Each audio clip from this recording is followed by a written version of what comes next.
serikali yetu imekuwa na utaratibu huu wa kuwa na kambi za matibabu ya kibingwa na ubingwa bobezi kwa mikoa mbalimbali kwa kutumia wataalamu wake kutoka ndani na nje ya mkoa.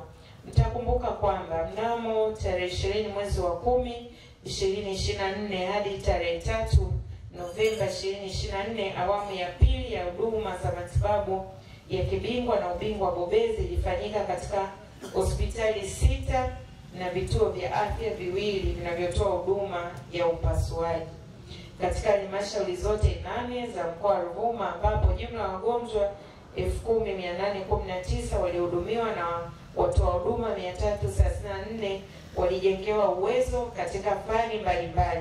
Kwa utaratibu huo, leo tena tunashuhudia ujio wa madaktari bingwa na bingwa bobezi katika maarufu kama madaktari wa Dr. Samia kwa awamu ya 3 katika mkoa wa Ruvuma, na wataalamu hawa watakuwepo kwa muda wa siku 6 kuanzia tarehe 26 yani leo hadi tarehe 31 Mei 2025.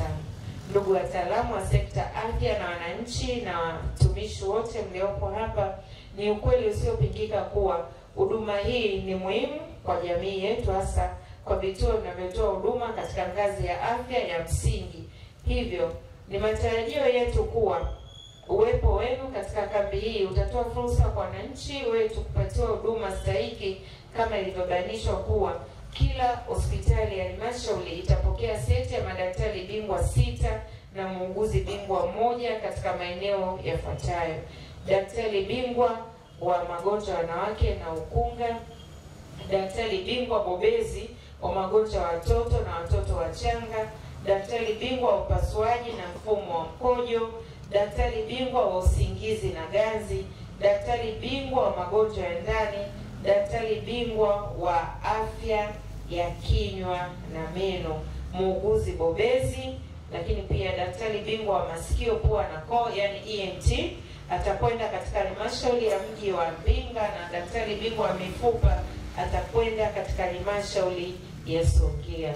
Lakini pia nilipewa taarifa wakati naongea na viongozi, Dr. Grace kutoka wizarani pamoja na Dr. Mapunda, kwamba hawa wauguzi bobezi watakuwa attached kwenye huduma za theater na huduma nyingine ambayo watashiriki kwenye masuala pia ya watoto na wanawake.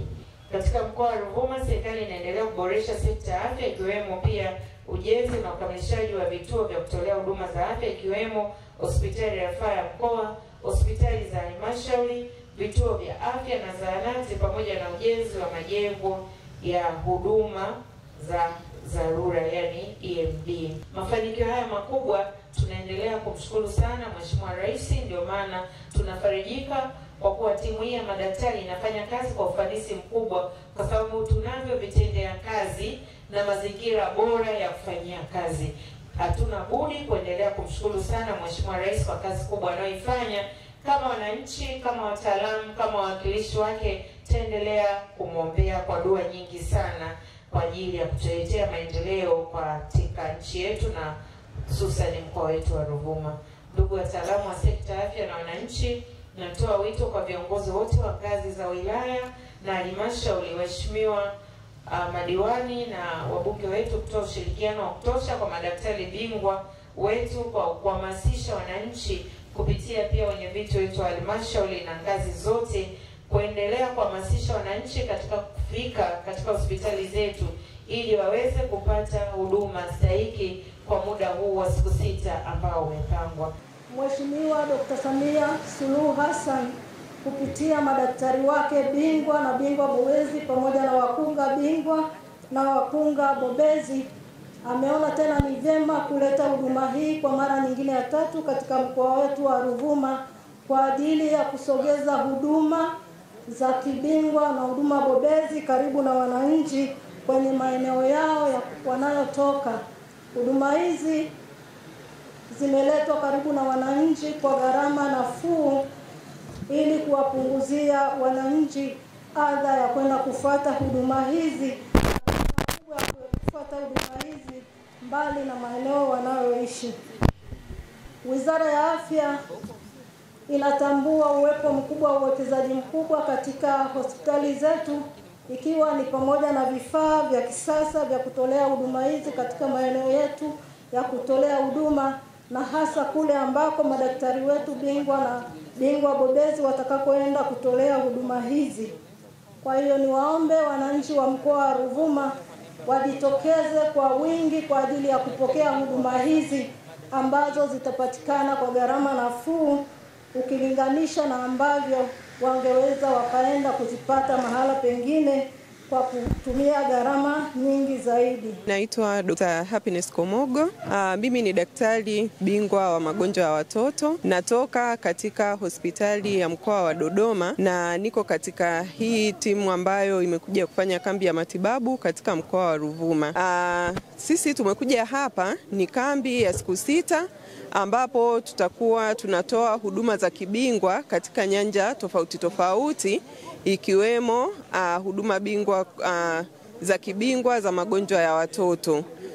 Tunajisikia vizuri na tumefurahi kwa mapokezi mazuri ambayo tumeyapata katika mkoa wa Ruvuma, na tuna matumaini kwamba tutakwenda kuwafikia wagonjwa wengi kwa sababu huduma hizi zitakwenda kuwagusa wale watu ambao hawakuwa na uwezo wa kuweza kupata huduma za kibingwa katika mazingira yao. Kwa jina naitwa Dr. Bogias Mwamgunda, ni daktari wa kinywa na meno kutoka hospitali ya rufaa ya Kanda Mbeya. Tuko katika programu hii ya huduma za mkoba kwa wananchi zinazofadhiliwa na serikali ya Jamhuri ya Muungano wa Tanzania inayoongozwa na Rais Dr. Samia Suluhu Hassan. Katika huduma hizi zitatolewa huduma za aina mbalimbali. Kutakuwepo na huduma za upande wa afya ya kinywa na meno, lakini pia kutakuwepo na huduma za upasuaji, kutakuwepo na huduma za mama na mtoto, kutakuwepo na huduma pia za uzazi, lakini pia kutakuwepo na huduma za madaktari bingwa wa usingizi na ganzi salama, lakini pia kutakuwa na huduma kwa wauguzi bobezi. Katika programu hii wananchi wanaenda kupata huduma hizi zote chini ya wataalamu hawa kutoka katika Wizara ya Afya ambao watatoa hizo huduma katika level za chini kabisa. Ukweli ni kwamba serikali yetu imejitahidi kwa kiwango kikubwa kuweza kuimprove huduma katika ngazi ya halmashauri na hata katika ngazi za msingi, na kwa hiyo ilikuwa ni muhimu kwamba wataalamu sisi kuweza kutoka katika pengine hospitali za mikoa na wengine hospitali za kanda kuweza kuja kuwajengea uwezo wataalamu wenzetu walioko katika ngazi za halmashauri pamoja na vituo vya afya, lakini pia wananchi walioko katika maeneo haya waweze kupata huduma hizi stahiki.